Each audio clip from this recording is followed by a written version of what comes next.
வணக்கம். புதுவை மற்றும் அதனை சுற்றியுள்ள பகுதிகளில் நடைபெற்ற பல்வேறு நிகழ்வுகளை பிரதிபலிக்கும் கமலா தொலைக்காட்சியின் செய்திகளுக்காக பிரபாவதி. விரிவான செய்திகளை காண்பதற்கு முன் தலைப்புச் செய்தியை பார்க்கலாம். ராகுல் காந்தியின் உருவ பொம்மையை எரித்ததை கண்டித்து மோடியின் உருவப்படத்தை காங்கிரசார் எரித்ததால் இரு தரப்பினருக்கும் இடையே மோதல். போராட்ட களமாக மாறிய பாஜக அலுவலகம்.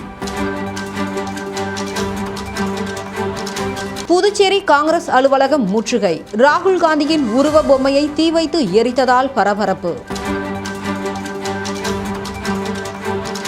புதுவை மத்திய பல்கலைக்கழக துணை பதிவாளர் வருமானத்திற்கு அதிகமாக சொத்து சேர்ப்பு. ஊழல் தடுப்பு சட்ட பிரிவுகளின் கீழ் சிபிஐ வழக்கு பதிவு.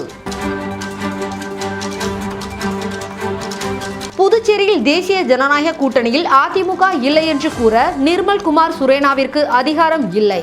அதிமுக மாநில செயலாளர் அன்பழகன் பதிலடி. இனி விரிவான செய்திகள். ராகுல் காந்தியின் உருவ பொம்மையை பாஜகவினர் எரித்த நிலையில் பாஜக அலுவலகம் முன்பு மோடியின் உருவ படத்தை காங்கிரஸ் நிர்வாகிகள் எரித்ததால் இருவருக்கும் இடையே மோதல் ஏற்பட்டது. ஒருவருக்கொருவர் கற்களை வீசியும் செருப்புகளை வீசியும் தாக்கிக் கொண்டதால் போராட்ட களமாக மாறியது. புதுடெல்லியில் இன்று சர்வதேச ஏஐ மாநாடு நடைபெற்றது. இதில் பிரதமர் மோடி கலந்து கொண்டார். இந்த மாநாட்டில் அமெரிக்க வர்த்தக ஒப்பந்தத்திற்கு எதிர்ப்பு தெரிவித்து காங்கிரஸ் கட்சியை சேர்ந்த இளைஞர் அணியினர் பிரதமர் சரணடைந்து விட்டார் என வாசகங்கள் அச்சடிக்கப்பட்டு டி ஷர்ட்டுகளை கையில் ஏந்தி கொண்டு மாநாடு நடக்கும் அரங்கிற்குள் நுழைந்து பிரதமருக்கு எதிராக கோஷங்கள் எழுப்பி போராட்டத்தில் ஈடுபட்டனர். அவர்களை காவல்துறையினர் அங்கிருந்து அப்புறப்படுத்தினர். இந்த விவகாரம் பாஜகவினரிடையே கடும் கொந்தளிப்பை ஏற்படுத்தியது. இதனைத் தொடர்ந்து நேற்று இரவு பாஜக இளைஞர் நிர்வாகிகள் வைஷ்யால் வீதியில் உள்ள காங்கிரஸ் கமிட்டி அலுவலகம் முன்பு ராகுல் காந்தியின் உருவ பொம்மையை எரித்து கண்டனத்தை தெரிவித்தனர். இது காங்கிரஸ் நிர்வாகிகளிடையே கொந்தளிப்பை ஏற்படுத்தியது. இந்த நிலையில் இன்று காலை பாஜக அலுவலகம் முன்பு ஒன்று கூடிய காங்கிரஸ் நிர்வாகிகள் மோடியின் உருவ பொம்மையை கண்டன கோஷங்களுடன் எரித்தனர். இதனை அறிந்த பாஜகவினர் தடிகளுடன் அலுவலகம் முன்பு குவிந்ததால் மோதல் ஏற்படும் சூழல் ஏற்பட்டதை அடுத்து காவல்துறையினர் குவிக்கப்பட்டு தடுத்தனர். இருந்தபோதும் ஒருவருக்கொருவர் கற்களை வீசி தாக்கிக் கொண்டனர். இதனால் அப்பகுதி பெரும் பரபரப்பாகவும் பதற்றமாகவும் காணப்பட்டதை அடுத்து காவல்துறையினர் அவர்களை தடியடி நடத்தி அங்கிருந்து கலைத்தனர். தொடர்ந்து காவல்துறையினர் பாஜக அலுவலகம் முன்பு பாதுகாப்பு பணியில் ஈடுபட்டு வருகின்றனர். நிர்வாகிகள்லாம் இன்னைக்கு வந்து அடிபட்டுருக்காங்க. அவங்க வந்து இப்போ இதை வந்து அதாவது அரசியல் ஆணையம் தேர்தல் வர நேரத்தில் நாங்கள் அதுக்கெல்லாம் வந்து அஞ்ச மாட்டோம். கண்டிப்பாக இப்போ அரசு பண்ணுறோன்னு சொல்லியிருக்கிறாங்க. நேற்று நடந்த அந்த குடும்ப வெறிச்சவங்களாம் இல்லைன்னா மறுபடியும் நாங்கள் வந்து அலுவலகத்தை முற்றுகையிடுவோம். இதை வந்து மிகப்பெரிய போராட்டமாக கொண்டு வரும். ஏன்னா பொதுமக்களுக்கு எந்த பாதிப்பும் வரக்கூடாதுன்ற முறையில் தான் எங்களுடைய போராட்டம் இருக்குமே தவிர இந்த மாதிரிலாம் ஒரு அநாகரிகமான முறையில் எங்களுடைய போராட்டம் இருக்காது. போலீஸ் பாதுகாப்பு போனீங்க, அவங்க அடிக்கிறாங்க. போலீஸ்லாம் பாதுகாப்பு கொடுத்தாங்க. ஆனால் அங்கே என்ன நடந்ததுன்னா அவங்களுடைய அந்த பைப்பெல்லாம் பார்த்த பிறகு தான் எங்களுடைய கட்சிக்காரங்க வேற மாதிரி கோபம் வந்தது. மற்றவங்களாம் அமைதியான முறையில் தான் நாங்கள் போயிட்டு போராட்டம் பண்ண போனோம். ஆனால் எடுத்த உடனே அங்கே வந்து இரும்பு பைப்பு எல்லாம் வச்சுக்கணும். அந்த வீடியோ உங்ககிட்ட இருக்கும்னு நினைக்கிறேன். அதெல்லாம் பார்த்த பிறகு தான் இங்கே இருந்தவங்க நம்மளுடைய கட்சிக்காரங்க நிர்வாகிகள்லாம் கொந்தளிச்சாங்க. ஏன்னா காங்கிரஸ் கட்சி எப்போதுமே அமைதியான கட்சி, அமைதியான முறையில் தான் நடத்துவோம். இந்த மாதிரி வன்மத்தை நான் கையில் எடுத்ததே கிடையாது. ஆனால் முதல் முறையாக அந்த மாதிரிலாம் நடக்குது பாண்டிச்சேரியில். இது வந்து பொதுமக்களுக்கும் சரி நம்ம அரசுக்கும் சரி இது சரியான ஒரு தீர்வாக இருக்காதுன்றது தான் என்னோட அடுத்த நடவடிக்கை என்னவா இருக்கும். அதான் அவங்க வந்து அவங்கள அரெஸ்ட் பண்ணலைன்னா நாங்கள் கண்டிப்பாக மறுபடியும் முற்றுகை பண்ணுவோம். நிச்சயமாக போராட்டம் வரும். Okay, thank you.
ராகுல் காந்தியை கண்டித்து காங்கிரஸ் அலுவலகத்தை முற்றுகையிட்டு போராட்டம் நடத்திய பாஜகவினர் காங்கிரஸ் அலுவலகத்தின் நுழைவு வாயிலில் ராகுல் காந்தியின் உருவப்பொம்மையை பெட்ரோல் ஊற்றி தீ வைத்து எரித்ததால் பரபரப்பு நிலவியது.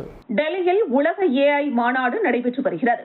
இந்த மாநாட்டிற்கு எதிர்ப்பு தெரிவித்து ராகுல் காந்தி தலைமையில் நடைபெற்ற போராட்டத்தின் போது இளைஞர் காங்கிரஸ் நிர்வாகிகள் அரை நிர்வாணமாக மாநாட்டு வளாகத்திற்குள் நுழைந்து எதிர்ப்பு தெரிவித்தனர். இதனை கண்டித்து புதுச்சேரி மாநில பாஜக இளைஞரணி தலைவர் ஆடலரசன் தலைமையில் காங்கிரஸ் அலுவலகம் அமைந்துள்ள வைஷ்யால் வீதியில் பேரணியாக சென்ற அவர்கள் ராகுல் காந்தியை கண்டித்து கண்டன கோஷங்களை எழுப்பியவாறு காங்கிரஸ் அலுவலகத்தை முற்றுகையிட்டு போராட்டத்தில் ஈடுபட்டனர். அப்போது காரில் எடுத்து வந்த ராகுல் காந்தியின் உருவ பொம்மையை காங்கிரஸ் அலுவலகத்தின் நுழைவு வாயிலில் போட்டு பெட்ரோல் ஊற்றி தீ வைத்து எரித்தனர். போராட்டத்தின் போது காங்கிரஸ் அலுவலகத்தில் நிர்வாகிகளும் மற்றும் பாதுகாப்பிற்கு காவல்துறையினர் இல்லாததால் உருவ பொம்மை கொழுந்துவிட்டு எரிந்ததால் பரபரப்பு நிலவியது. லாஸ்பேட்டை தொகுதிக்குட்பட்ட அசோக் நகர் பகுதியில் உள்ள மக்களுக்கு பரிசு பொருட்களை காங்கிரஸ் சட்டமன்ற கட்சி தலைவர் வைத்தியநாதன் வழங்கினார். லாஸ்பேட்டை தொகுதி மக்களுக்கு சட்டமன்ற உறுப்பினரின் பரிசு பொருட்கள் வழங்கப்பட்டு வருகிறது. இதன் ஒரு பகுதியாக லாஸ்பேட்டை சட்டமன்ற தொகுதிக்குட்பட்ட அசோக் நகரில் உள்ள பகுதிகளில் பரிசு பொருட்கள் வழங்கப்பட்டன. இந்த பகுதிகளில் காங்கிரஸ் சட்டமன்ற கட்சி தலைவரும் லாஸ்பேட்டை தொகுதியின் சட்டமன்ற உறுப்பினருமான வைத்தியநாதன் மற்றும் கமலா அறக்கட்டளை முதன்மை செயலர் ரமா வைத்தியநாதன் ஆகியோர் இணைந்து மக்களின் வீடுகளுக்கே சென்று பரிசுகளை கொடுத்தனர். மக்கள் சட்டமன்ற உறுப்பினர் வைத்தியநாதன் அவர்களையும் கமலா அறக்கட்டளை முதன்மை செயலர் ரமா வைத்தியநாதன் அவர்களையும் வரவேற்கும் விதமாக பொன்னாடை அணிவித்து வரவேற்றனர். இதில் காங்கிரஸ் கட்சி குழுவினர்களும் கமலா அறக்கட்டளை விசுவாசிகளும் கலந்து கொண்டனர்.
புதுச்சேரியில் பாட்டில் தயாரிக்கும் தனியார் தொழிற்சாலையில் 264 கிலோ இரும்பு பொருட்களை திருடிய வட மாநில வாலிபர்களை சிசிடிவி காட்சிகளின் மூலம் காவல்துறையினர் கைது செய்தனர். புதுச்சேரி அடுத்த வில்லியனூர் ஓம் சக்தி நகரை சேர்ந்தவர் ஸ்ரீனிவாஸ். இவர் வில்லியனூர் சேத்ராப்பட்டு சாலையில் இயங்கி வரும் இரும்பு தொழிற்சாலையில் மேலாளராக பணிபுரிந்து வருகிறார். இந்த நிலையில் தொழிற்சாலையில் உள்ள சிசிடிவி கேமராக்களை ஸ்ரீனிவாஸ் வழக்கம் போல் ஆய்வு செய்துள்ளார். அப்போது கடந்த மாதம் 26ஆம் தேதி பாட்டில் தயாரிக்கும் இயந்திரத்தில் உள்ள இரும்பு பொருட்களை தொழிற்சாலையின் பின்பக்கம் வழியாக தூக்கி வீசி திருடி சென்றது பதிவாகியிருந்தது. இதனையடுத்து மேலாளர் ஸ்ரீனிவாஸ் தொழிற்சாலையில் உள்ள இரும்பு பொருட்களை ஆய்வு செய்துள்ளார். அப்போது 264 கிலோ இரும்பு மாயமாகி இருப்பதும் அதனை திருடி சென்றிருப்பதும் தெரிய வந்தது.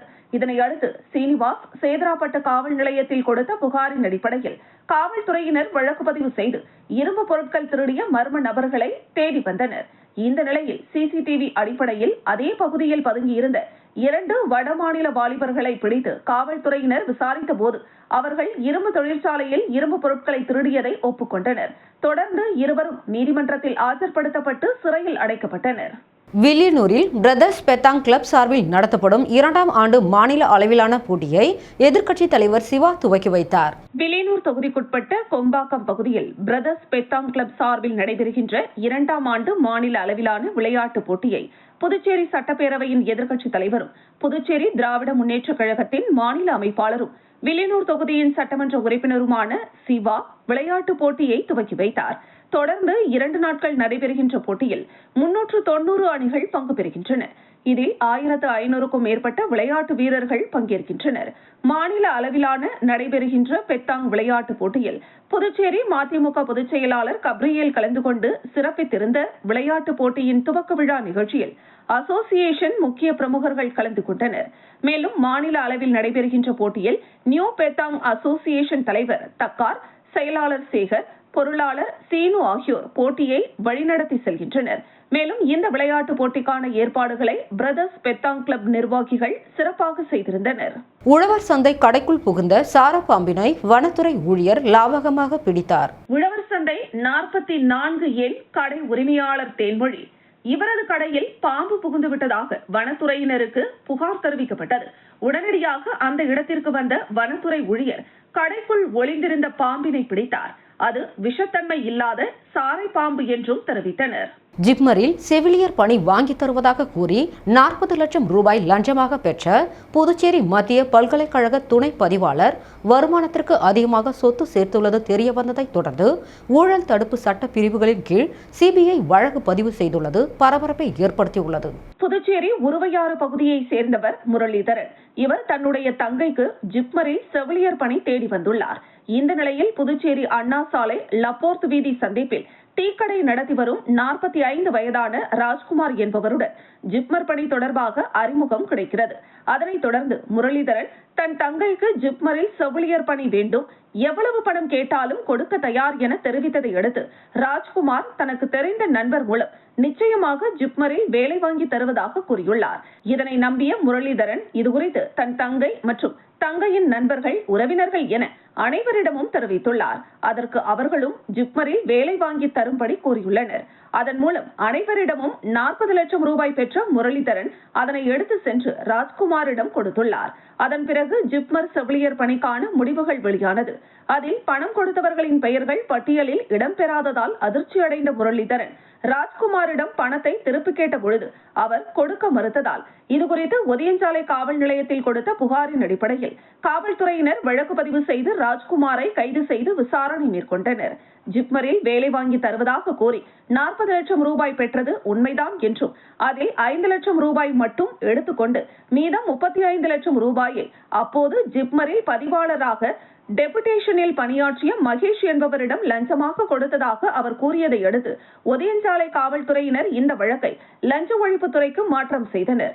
இந்த நிலையில் புதுச்சேரி பல்கலை துணை பதிவாளராக பணியாற்றிய மகேஷ் டெபுடேஷனில் புதுச்சேரி ஜிப்மர் பதிவாளராக பணியாற்றிய போது லஞ்சம் வாங்கியது விசாரணையில் தெரியவந்ததை தொடர்ந்து பதிவாளர் மகேஷை லஞ்ச ஒழிப்பு காவல்துறையினர் கைது செய்யும் நடவடிக்கைகளில் ஈடுபட்டனர்.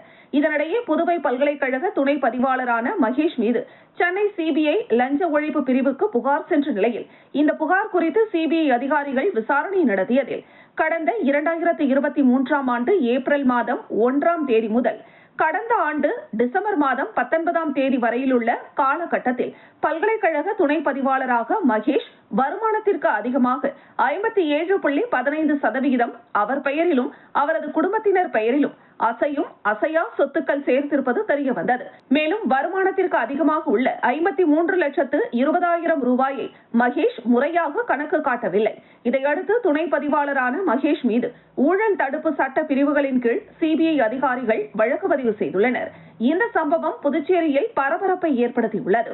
வில்லியனூர் கொம்பாக்கம் வார்டில் 88.13 லட்சம் செலவில் வளர்ச்சிப் பணிகளை எதிர்க்கட்சித் தலைவர் சிவா துவக்கி வைத்தார். புதுச்சேரி மாநிலம் வில்லியனூர் சட்டமன்ற தொகுதி புதுச்சேரி நகராட்சி கொம்பாக்கம் வார்டுக்குட்பட்ட செந்தூர் முருகன் நகரில் 34.66 லட்சம் ரூபாய் செலவில் பக்க வாய்க்காலுடன் கூடிய தார் சாலை அமைக்கும் பணி, பாப்பஞ்சாவடி சப்தகிரி நகரில் உள்ள அனைத்து குறுக்கு வீதிகளுக்கும் 26.37 லட்சம் ரூபாய் செலவில் புதிய சாலை அமைக்கும் பணி, கொம்பாக்கம் பிரியங்கா அவென்யூ நகரில் உள்ள அனைத்து வீதிகளுக்கும் 27.10 லட்சம் ரூபாய் செலவில் புதிய சாலை அமைக்கும் பணி என மொத்தம் 88,13,000 ரூபாய் மதிப்பீட்டில் பொதுப்பணித்துறை கட்டிடங்கள் மற்றும் சாலைகள் மத்திய கோட்டம் மூலம் மேற்கொள்ளப்படும் வளர்ச்சி பணிகளுக்கான பூமி பூஜை நிகழ்ச்சி நடைபெற்றது. இதில் தொகுதியின் சட்டமன்ற உறுப்பினரும் எதிர்க்கட்சித் தலைவருமான சிவா கலந்து கொண்டு சாலை உள்ளிட்ட வளர்ச்சி பணிகளை பூஜை செய்து தொடங்கி வைத்தார். இந்த நிகழ்ச்சியில் பொதுப்பணித்துறை கட்டிடங்கள் மற்றும் சாலைகள் மத்திய கோட்ட செயற்பொறியாளர் சீனிவாசன், இளநிலை பொறியாளர் முருகன், ஒப்பந்ததாரர்கள் மதியழகன், சுந்தரமூர்த்தி, செல்வகுமார் மற்றும் பாப்பஞ்சாவடி சப்தகிரி கார்டன், செந்தூர் முருகன் நகர் மற்றும் கொம்பாக்கம் பிரியங்கா அவென்யூ ஊர் முக்கியஸ்தர்கள் ஜெகன்மோகன், ஜனா, வேலு, பாலதண்டாயுதபாணி, சுரேஷ், பரதன், ரமேஷ், சுரேஷ், பிஆர்டிசி பாஸ்கர், ஐயனார், சுகுமாரன், ராஜேஷ், ஆகாஷ், சங்கரநாதன், ஜெயபால், கனகராஜ், அச்சுதன், ராஜேந்திரன், முருகையன், சரவணன், வரதராஜன், சதீஷ், சண்முகம், முருகன், கணேசன், இபேர், வஜ்ரவேலு, லோகநாதன், முத்துகிருஷ்ணன், கமலக்கண்ணன், பரமசிவம், பாலகிருஷ்ணன், இளங்கோ, ராஜ், ஹரிபுத்ரி, பத்மநாபன், கோகுல் ராதா, ஜெயபால், சிவாஜி, வேலாயுதம், வசந்தன், சாமிநாதன், முருகையன், காளி, ஜோசப், கிருஷ்ணன், பாண்டியன், செல்வபெருமாள் மற்றும் திமுக தொகுதி செயலாளர் மணிகண்டன், இலக்கியாணி, சீனு மோகன்தாசு, அவைத் தலைவர் ஜலால் ஹனீப், வர்த்தகர் அணி ரமணன், ஆதிதிராவிடர் அணி செல்வநாதன், தொழிலாளர் முன்னேற்ற சங்க தலைவர் அங்காளன், துணைத் தலைவர் கதிரவன், துணை அமைப்பாளர்கள் ராமதாஸ், காசிநாதன், காளி, தொகுதி துணை செயலாளர் ஹரிகிருஷ்ணன், செயற்குழு உறுப்பினர் அக்பர், சுப்பிரமணி, கிளைக்கழக நிர்வாகிகள் சாமிநாதன், முருகன், அருள்மணி, பாண்டியன், அமலோர், சார்புதீன், சேகர், ரவி, மோகன், அபிமன்னன், ஆறுமுகம், அலிஸ்டர், விந்தியன், வேல்முருகன், சொக்கலிங்கம் உள்ளிட்டோர் பங்கேற்றனர். நெட்டப்பாக்கம் தொகுதியில் மாபெரும் பிறந்தநாள் விழா கொண்டாட்டத்தில் 5000 நபர்களுக்கு பரிசு பொருட்கள் வழங்கப்பட்டன. நெட்டப்பாக்கம் தொகுதியில் சமூக சேவையில் தொடர்ந்து ஈடுபட்டு வரும் புதுச்சேரி முன்னாள் காவல்துறை துணை ஆய்வாளர் இளங்கோவின் பிறந்தநாள் விழா மிகுந்த கோலாகலத்துடன் நடைபெற்றது. இந்த விழாவில் நெட்டப்பாக்கம் மற்றும் அதன் சுற்றுவட்டார பகுதிகளைச் சேர்ந்த ஆயிரக்கணக்கான பொதுமக்கள் உற்சாகமாக கலந்து கொண்டனர். முன்னதாக நெட்டப்பாக்கம் தொகுதியில் உள்ள கிராமங்களில் கிராம நிர்வாகிகள் ஏற்பாடு செய்திருந்த பிறந்தநாள் விழாவிற்கான நிகழ்ச்சியில் இளங்கோவன் கலந்து கொண்டு கேக் வெட்டி அவர்களோடு தனது பிறந்த நாளை கொண்டாடினார். மேலும் கலந்து கொண்ட பொதுமக்களுக்கு அன்னதானம் வழங்கப்பட்டு பெண்களுக்கு புடவைகள் மற்றும் இனிப்புகள் வழங்கப்பட்டது. அதனைத் தொடர்ந்து நெட்டப்பாக்கம் கோ மக்கள் நல இயக்கம் முன்பு அமைக்கப்பட்ட விழா மேடைக்கு அழைக்கப்பட்டு பிறந்தநாள் விழா தொடங்கியது. பிறந்த நாளை தனிப்பட்ட கொண்டாட்டமாக மட்டுமல்லாமல் சமூக நலன் சார்ந்த விழாவாக மாற்றிய இளங்கோ இந்த நிகழ்ச்சியின் மூலம் 5000த்திற்கும் மேற்பட்ட பொதுமக்களுக்கு பரிசு பொருட்களை வழங்கி மக்களின் மனங்களை கவர்ந்தார். இந்த மாபெரும் நிகழ்ச்சியில் சமூக ஆர்வலர்கள், இளைஞர்கள், பெண்கள், முதியோர், அரசியல் தலைவர்கள் மற்றும் பிரமுகர்கள் உள்ளிட்ட அனைத்து தரப்பினரும் கலந்து கொண்டு தங்களின் வாழ்த்துக்களையும் பாராட்டுகளையும் தெரிவித்தனர். பிறந்தநாள் விழா அந்த பகுதி மக்களால் முன்பு காணாத அளவிற்கு மிகப்பெரிய அளவில் ஒருங்கிணைக்கப்பட்டு நடத்தப்பட்டது. நெட்டப்பாக்கம் மற்றும் சுற்றுவட்டார கிராமங்களில் இருந்து வந்த பொதுமக்கள் திரளாக கலந்து கொண்டதால் விழா முழுவதும் மக்கள் வெள்ளமாக காணப்பட்டது. பொதுமக்கள் மத்தியில் இளங்கோவின் சமூக சேவை பாராட்டப்பட்ட நிலையில் பிறந்த நாளை மக்கள் நலனுக்காக அர்ப்பணித்தது மிகவும் பாராட்டத்தக்கது என பலரும் கருத்து தெரிவித்தனர். இந்த விழா நெட்டப்பாக்கம் தொகுதியில் நீண்ட நாட்கள் நினைவில் நிற்கும் ஒரு சிறப்பான நிகழ்வாக அமைந்தது. இளங்கோவின் செயல்பாடுகள் மற்றும் சேவை மனப்பான்மை பெண்கள் மற்றும் இளைஞர்கள் மத்தியில் மிகுந்த வரவேற்பை பெற்றுள்ளது. சமூக நலன், கல்வி உதவி, பொதுமக்கள் பிரச்சனைகளில் நேரடி கவனம் போன்ற அவரது நடவடிக்கைகள் இளம் தலைமுறைக்கு ஊக்கமாக அமைந்துள்ளதாக பலரும் தெரிவித்தனர். குறிப்பாக பெண்கள் பாதுகாப்பு, குடும்ப நலன் மற்றும் சமூக முன்னேற்றம் தொடர்பான அவரது அணுகுமுறை அவர்களிடையே நம்பிக்கையையும் ஆதரவையும் உருவாக்கியுள்ளது. இதனால் பெண்கள் மற்றும் இளைஞர்கள் அதிக அளவில் இந்த விழாவில் கலந்து கொண்டு தங்களது ஆதரவு மற்றும் வாழ்த்துக்களை வெளிப்படுத்தினர். இந்த மாபெரும் பிறந்தநாள் விழா நெட்டப்பாக்கம் தொகுதியில் செயல்பட்டு வரும் மக்கள் நல இயக்கம் சார்பாக அதன் நிர்வாகிகள் மற்றும் இளைஞர்கள் ஒருங்கிணைத்து நிகழ்ச்சிக்கான ஏற்பாடுகளை முறையாக செய்தனர். சமூக சேவையை அடிப்படையாக கொண்ட இந்த விழா மக்கள் இயக்கத்தின் ஒருமித்த முயற்சிக்கு ஒரு சிறந்த எடுத்துக்காட்டாக அமைந்தது. சமூக சேவையின் மூலம் மக்களிடையே ஆழமான நம்பிக்கையை உருவாக்கியுள்ள இளங்கோ எதிர்காலத்தில் அரசியல் பயணத்திற்கு தயாராக இருப்பதாகவும் அந்த பகுதி மக்களிடையே பேசப்பட்டு வருகிறது. நெட்டப்பாக்கம் தொகுதியில் அவர் தொடர்ந்து மேற்கொண்டு வரும் மக்கள் நல செயல்பாடுகள் அவரை ஒரு வலுவான வெற்றி வாய்ப்புள்ள வேட்பாளராக மக்கள் பார்க்கும் நிலையை உருவாக்கியுள்ளது. கிராமங்கள் தோறும் அவரது பெயர் பேசப்படும் நிலையில் அவரது செயல்திறன் மற்றும் சேவை மனப்பான்மை அரசியல் தலைவர்கள் மத்தியிலும் கவனத்தை ஈர்த்துள்ளதாக கூறப்படுகிறது. மக்கள் ஆதரவு நாளுக்கு நாள் அதிகரித்து வரும் சூழலில் நெட்டப்பாக்கம் தொகுதியின் அரசியல் களத்தில் இளங்கோவின் பெயர் முக்கிய இடம் பெற்றுள்ளது என அரசியல் வட்டாரங்கள் கருத்து தெரிவிக்கின்றன. சமூக சேவையின் மூலம் மக்களிடையே ஆழமான நம்பிக்கையை உருவாக்கியுள்ள இளங்கோ எதிர்காலத்தில் அரசியல் பயணத்திற்கு தயாராக இருப்பதாகவும் அந்த பகுதி மக்களிடையே பேசப்பட்டு வருகிறது. நெட்டப்பாக்கம் தொகுதியில் அவர் தொடர்ந்து மேற்கொண்டு வரும் மக்கள் நல செயல்பாடுகள் அவரை ஒரு வலுவான வெற்றி வேட்பாளராக மக்கள் பார்க்கும் நிலையை உருவாக்கியுள்ளது. முத்தியால்பேட்டை தொகுதியில் நடைபெற்ற சிறப்பு செயல் வீரர்கள் கூட்டத்தில் திமுக பொறுப்பாளரும் பாராளுமன்ற உறுப்பினருமான ஜெகத் ரட்சகன் மற்றும் திமுக அமைப்பாளர் சிவா ஆகியோர் பங்கேற்று எதிர்வரும் சட்டமன்ற தேர்தல் குறித்து ஆலோசனைகளை வழங்கினர். புதுச்சேரி முத்தியால்பேட்டை தொகுதி திமுக சார்பில் எதிர்வரும் 2026 சட்டமன்ற பொதுத் தேர்தலை எதிர்கொள்வது தொடர்பாக சிறப்பு செயல் வீரர்கள் கூட்டம் முத்தியால்பேட்டை பெருமாள் கோவில் வீதியில் உள்ள ஸ்ரீ லலிதா திருமண மஹாலில் நடைபெற்றது. திமுக முன்னாள் சட்டமன்ற உறுப்பினர் நந்தா சரவணன் தலைமையில் நடைபெற்ற சிறப்பு செயல் வீரர்கள் கூட்டத்தில் திமுக கொள்கை பரப்பு செயலாளரும் புதுச்சேரி மாநில ஒருங்கிணைப்பாளருமான பாராளுமன்ற உறுப்பினர் ஜெகத் ரட்சகன், புதுச்சேரி மாநில திமுக அமைப்பாளரும் சட்டப்பேரவை எதிர்க்கட்சி தலைவருமான சிவா கலந்து கொண்டனர். கூட்டத்தில் எதிர்வரும் சட்டப்பேரவை தேர்தலில் முத்தியால்பேட்டை தொகுதியில் திமுகவின் வெற்றிக்கும் புதுச்சேரியில் திராவிட மாடல் அரசு அமைய செயல் வீரர்களுக்கு ஆலோசனைகளையும் வழங்கினர். இந்த செயல் வீரர்கள் கூட்டத்தில் மாநில திமுக அவைத் தலைவர் SP சிவக்குமார், திமுக பொருளாளரும் சட்டப்பேரவை உறுப்பினருமான செந்தில்குமார், மாநில திமுக துணை அமைப்பாளர் தைரியநாதன், தலைமை செயற்குழு உறுப்பினர்கள் கோபால், JVS ஆறுமுகம், கதிர்காமம் தொகுதி பொறுப்பாளர் வடிவேல், முத்தியால்பேட்டை தொகுதி செயலாளர் சௌரிராஜன், அவைத் தலைவர் எழிலன், மாநில நெசவாளர் அணி அமைப்பாளர் செந்தில் முருகன், மாநில மீனவர் அணி துணை அமைப்பாளர் தங்கராசு, தொகுதி பிரதிநிதி தனசேகர், திமுக மக்கள் சேவை மையம் மதன் பாபு, தொகுதி துணை செயலாளர் கலைவாணி உள்ளிட்ட முத்தியால்பேட்டை தொகுதி திமுக முக்கிய நிர்வாகிகள், பொதுமக்கள் என அனைவரும் கலந்து கொண்டனர். மதிகிருஷ்ணாபுரம் அருள்மிகு ஸ்ரீ ஆஞ்சநேய லட்சுமணன் சீதா பிராட்டி சமேத ஸ்ரீ பட்டாபிராம சுவாமி தேவஸ்தானத்தில் இருந்து சீர்வரிசை தட்டுகளுடன் கும்பாபிஷேக விழாவிற்காக பக்தர்கள் சென்றனர். புதுச்சேரி மாநிலம் பாகூர் கொம்யூன் மூர்த்திக்குப்பம் புதுக்குப்பம் மீனவ கிராமத்தில் எழுந்தருளி இருக்கும் அருள்மிகு ஸ்ரீ பால விநாயகர், ஸ்ரீ பாலமுருகன், ஸ்ரீ படைவேட்டம்மன் நூதன ஆலய ராஜகோபுர மற்றும் ஸ்ரீ நாகபுத்தம்மன் ஆலயத்தில் மகா கும்பாபிஷேக விழா எனும் திருக்குட நன்னீராட்டு பெருவிழா நாளை காலை 8:30 மணிக்கு மேல் 9:30 மணிக்குள் அஷ்டபந்தன மகா கும்பாபிஷேக விழா நடைபெறவுள்ளது. கும்பாபிஷேக விழா சிறப்பாக நடக்க வேண்டும் என்ற நோக்கத்தில் மதிகிருஷ்ணாபுரம் பகுதியில் உள்ள பழமை வாய்ந்த பிரசித்தி பெற்ற அருள்மிகு ஸ்ரீ ஆஞ்சநேயர் லட்சுமணன் சீதா பிராட்டி சமேத பட்டாபிராமன் கோவில் நிர்வாக அதிகாரி மற்றும் விழா கமிட்டி உறுப்பினர்கள் தலைமையில் ஊர் பொதுமக்கள் முன்னிலையில் சீர்வரிசை தட்டுகளுடன் மேலதாளங்கள் முழங்க 100க்கும் மேற்பட்ட ஆன்மீக நண்பர்கள், பக்த கோடிகள் அனைவரும் மூர்த்திக்குப்பம் புதுக்குப்பம் கிராமத்திற்கு சீர்வரிசை தட்டுகளையும் மற்றும் ரொக்க பணத்தை புதுக்குப்பம் மீனவ கிராம பஞ்சாயத்தாரர்களிடம் மற்றும் திருப்பணிக்குழு, சுய உதவி குழுக்கள் மற்றும் இளைஞர்கள் முன்னிலையில் வழங்கப்பட்டது. சீர்வரிசை கொண்டு வந்த மதி கிருஷ்ணாபுரம் பொதுமக்களுக்கு புதுக்குப்பம் பஞ்சாயத்து மற்றும் ஊர் சார்பில் மரியாதை செய்யப்பட்டது. புதுச்சேரியில் தேசிய ஜனநாயக கூட்டணியில் அதிமுக இல்லை என்று கூற பாஜக மேலிடை பொறுப்பாளர் நிர்மல்குமார் சுரேனாவிற்கு அதிகாரம் இல்லை என அதிமுக மாநில செயலாளர் அன்பழகன் பதிலடி கொடுத்துள்ளார். தமிழகத்தில் தேசிய ஜனநாயக கூட்டணியில் அதிமுக இடம்பெற்றுள்ளதாகவும், புதுச்சேரியை பொறுத்தவரை தேசிய ஜனநாயக கூட்டணியில் அதிமுக இல்லை என்றும் நேற்று செய்தியாளர்களிடம் பேசிய பாஜக மேலிட பொறுப்பாளர் நிர்மல்குமார் சுரானா தெரிவித்திருந்தார். இதற்கு புதுச்சேரி அதிமுக மாநில செயலாளர் அன்பழகன் கண்டனம் தெரிவித்துள்ளார். இன்று செய்தியாளர்களை சந்தித்த அவர், கூட்டணி குறித்து முடிவெடுக்கும் அதிகாரம் மேலிட பொறுப்பாளர்களுக்கு இல்லை. தேசிய ஜனநாயக கூட்டணி தமிழகத்தில் அதிமுக தலைமையில் உள்ளது. அந்த கூட்டணி புதுச்சேரியிலும் தொடரும். கூட்டணி குறித்து கட்சியின் பொதுச் செயலாளர் எடப்பாடி பழனிசாமி முடிவு செய்வார் என்று குறிப்பிட்டார்.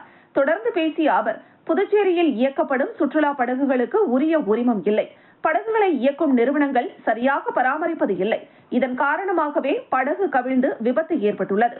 ஆனால் இதையெல்லாம் ஆய்வு செய்ய வேண்டிய சுற்றுலாத்துறை அமைச்சரும் சுற்றுலாத்துறை அதிகாரிகளும் மெத்தனமாக செயல்படுகின்றனர். இந்த படகு விபத்து குறித்து உயர்மட்ட விசாரணை நடத்த வேண்டும் என்று வலியுறுத்திய அன்பழகன், ஒரு படகு விபத்து ஏற்பட்டதற்காக ஒட்டுமொத்தமாக படகு சவாரியை நிறுத்துவது என்பது கண்டிக்கத்தக்கது.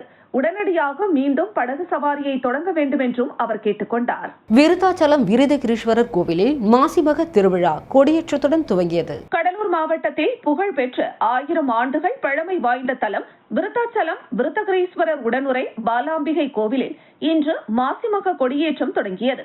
முக்கிய விழா வருகிற 26ஆம் தேதி விவசித்த முனிவருக்கு காட்சி கொடுப்பது நடைபெறுகிறது. மார்ச் 1ஆம் தேதி தேரோட்டம் நடைபெறுகிறது. 2ஆம் தேதி தெப்ப திருவிழாவும் நடைபெறுகிறது. விழாவிற்கான ஏற்பாடுகளை இந்து சமய அறநிலைய ஆட்சித்துறை அனைத்து ஏற்பாடுகளையும் செய்து வருகிறது. கொடியேற்றத்தில் திரளான பக்தர்கள் மாவட்டம் முழுவதிலும் இருந்து கலந்து கொண்டனர். ஓமந்தூரில் நடைபெற்ற மாவட்ட அம்மா பேரவை செயல் வீரர்கள் வீராங்கனைகள் ஆலோசனைக் கூட்டத்தில் பாராளுமன்ற உறுப்பினர் சி.வி. சண்முகம் பங்கேற்று சிறப்புரை ஆற்றினார். விழுப்புரம் மாவட்டம் திண்டிவனம் அருகே உள்ள ஓமந்தூர் பகுதியில் தனியார் திருமண மண்டபத்தில் மாவட்ட அம்மா பேரவை செயலாளரும் திண்டிவனம் சட்டமன்ற உறுப்பினருமான அர்ஜுனன் தலைமையில் மாவட்ட அம்மா பேரவை சார்பில் செயல் வீரர்கள் வீராங்கனைகள் ஆலோசனைக் கூட்டம் நடைபெற்றது. மாநில அம்மா பேரவை துணை செயலாளர் பாலசுந்தரம் துவக்க உரையாற்றினார். மாநில அம்மா பேரவை துணை செயலாளர் சங்கர் வரவேற்புரையாற்றினார். இதில் வானூர் சட்டமன்ற உறுப்பினர் சக்கரபாணி, மாநில நிர்வாகி ஏழுமலை, மாவட்ட நிர்வாகிகள் தீனதயாளன், வெங்கடேசன், ஜெயபிரகாஷ், பாண்டுரங்கன், பழனி, மரக்காணம் ஒன்றிய கழக செயலாளர்கள் ரவிவர்மன், நடராஜன், ஒளக்கூர் கிழக்கு ஒன்றிய கழக செயலாளர் பன்னீர், திண்டிவனம் நகர செயலாளர் ரூபன்ராஜ், பொதுக்குழு உறுப்பினர் தேவநாதன் ஆகியோர் முன்னிலை வகித்தனர். இக்கூட்டத்திற்கு சிறப்பு விருந்தினராக முன்னாள் அமைச்சரும் பாராளுமன்ற உறுப்பினருமான சி.வி. சண்முகம் கலந்து கொண்டு சிறப்புரையாற்றினார். இதில் மாவட்ட அம்மா பேரவை, மாவட்ட, நகர, ஒன்றிய, பேரூர் கழக நிர்வாகிகள் பெருந்திரளாக கலந்து கொண்டனர். விழுப்புரம் மாவட்டம் அதிமுக மகளிர் அணி நிர்வாகிகள் ஆலோசனைக் கூட்டம் நடைபெற்றது. விழுப்புரம் மாவட்ட அதிமுக அலுவலகத்தில் மாவட்ட மகளிர் அணி நிர்வாகிகளுக்கான ஆலோசனைக் கூட்டம் மாவட்ட மகளிர் அணி செயலாளர் தமிழ்ச்செல்வி செல்லபெருமாள் தலைமையில் நடைபெற்றது. இதில் மாவட்ட கழக இணை செயலாளர் ஆனந்தி அண்ணாதுரை, மகளிர் அணி தலைவர் மல்லிகா, மாநில நிர்வாகிகள் ஏழுமலை, சங்கர், மாவட்ட நிர்வாகிகள் தீனதயாளன், செல்லபெருமாள், விழுப்புரம் நகர செயலாளர்கள் பசுபதி, ராமதாஸ், ஒன்றிய கழக செயலாளர்கள் சுரேஷ் பாபு, ராமதாஸ், முத்தமிழ் செல்வன், ராஜா ஆகியோர் முன்னிலை வகித்தனர். இந்த கூட்டத்திற்கு சிறப்பு விருந்தினராக முன்னாள் அமைச்சரும் விழுப்புரம் மாவட்ட கழக செயலாளரும் பாராளுமன்ற உறுப்பினருமான சி.வி. சண்முகம் கலந்து கொண்டு சிறப்புரையாற்றினார். இதில் வழக்கறிஞர் பிரிவு தொகுதி செயலாளர் ராதிகா செந்தில், மகளிர் அணி நிர்வாகிகள் நாகம்மாள், சுலோச்சனா, ஜெயபால், கௌரி, பாலகிருஷ்ணன், பத்மபிரியா, கீதா, ஜெயஸ்ரீ, பானு உள்ளிட்ட மகளிர் அணி மாவட்ட, நகர, ஒன்றிய, பேரூர் கழக நிர்வாகிகள் பெருந்திரளாக கலந்து கொண்டனர். பகவான் ஸ்ரீ ராமகிருஷ்ணரின் 191வது ஜெயந்தி விழாவை முன்னிட்டு ரத ஊர்வலம் நடைபெற்றது. திண்டிவனம் அன்னை ஸ்ரீ சாரதா தேவி சேவா அறக்கட்டளை சார்பாக பகவான் ஸ்ரீ ராமகிருஷ்ணரின் 191வது ஜெயந்தி விழாவை முன்னிட்டு ராமகிருஷ்ணரின் ரத ஊர்வலமானது அறக்கட்டளையின் கௌரவ தலைவர் ஸ்ரீமான் ரங்கமன்னார், ஸ்ரீராம் பள்ளியின் தாளாளர் ஸ்ரீமான் முரளி ரெட்டியார் மற்றும் அறக்கட்டளையின் இணை செயலாளர் தொழிலதிபர் ஸ்ரீமான் டி.கே. குமார் இவர்களால் கொடியசைத்து துவக்கி வைக்கப்பட்டது. பெருந்திரளான மக்கள் ரத ஊர்வலத்தில் கலந்து கொண்டனர். திண்டிவனம் நகரத்தின் முக்கிய வீதிகளில் வலம் வந்த குரு தேவருக்கு வழி நெடுகிலும் ஆரத்தி எடுத்து மக்கள் பக்தியுடன் வழிபட்டனர். இந்த நிகழ்ச்சியானது காலை 10 மணிக்கு துவங்கி பிற்பகல் 3 மணிக்கு மங்கள ஆரத்தி எடுக்கப்பட்டு நிறைவடைந்தது. வழி நெடுகிலும் பகவான் பக்தர்களால் எழுச்சியுடன் பஜனை பாடல்கள் பாடப்பட்டது. பகவான் ஸ்ரீ ராமகிருஷ்ணரின் பெயரால் காந்தி சிலை, அரசு பொது மருத்துவமனை, அறக்கட்டளை அலுவலகம் என 3 இடங்களில் அன்னதானம் வழங்கப்பட்டது. ரத ஊர்வலத்தில் கலந்து கொண்ட அனைவருக்கும் இனிப்பு பிரசாதமும் குங்கும பிரசாதமும் வழங்கப்பட்டது. மீண்டும் தலைப்புச் செய்திகள். ராகுல் காந்தியின் உருவ பொம்மையை எரித்ததை கண்டித்து மோடியின் உருவப்படத்தை காங்கிரசார் எரித்ததால் இரு தரப்பினருக்கும் இடையே மோதல், போராட்ட களமாக மாறிய பாஜக அலுவலகம். புதுச்சேரி காங்கிரஸ் அலுவலகம் முற்றுகை, ராகுல் காந்தியின் உருவ பொம்மையை தீ வைத்து எரித்ததால் பரபரப்பு. புதுவை மத்திய பல்கலைக்கழக துணை பதிவாளர் வருமானத்திற்கு அதிகமாக சொத்து சேர்ப்பு, ஊழல் தடுப்பு சட்ட பிரிவுகளின் கீழ் சிபிஐ வழக்கு பதிவு. புதுச்சேரியில் தேசிய ஜனநாயக கூட்டணியில் அதிமுக இல்லை என்று கூற நிர்மல்குமார் சுரேனாவிற்கு அதிகாரம் இல்லை, அதிமுக மாநில செயலாளர் அன்பழகன் பதிலடி. இத்துடன் செய்திகள் நிறைவடைகிறது. செய்திகளை உடனுக்குடன் தெரிந்து கொள்ள கமலா தொலைக்காட்சி சமூக வலைதளத்தை பின்பற்றவும். நன்றி, வணக்கம்.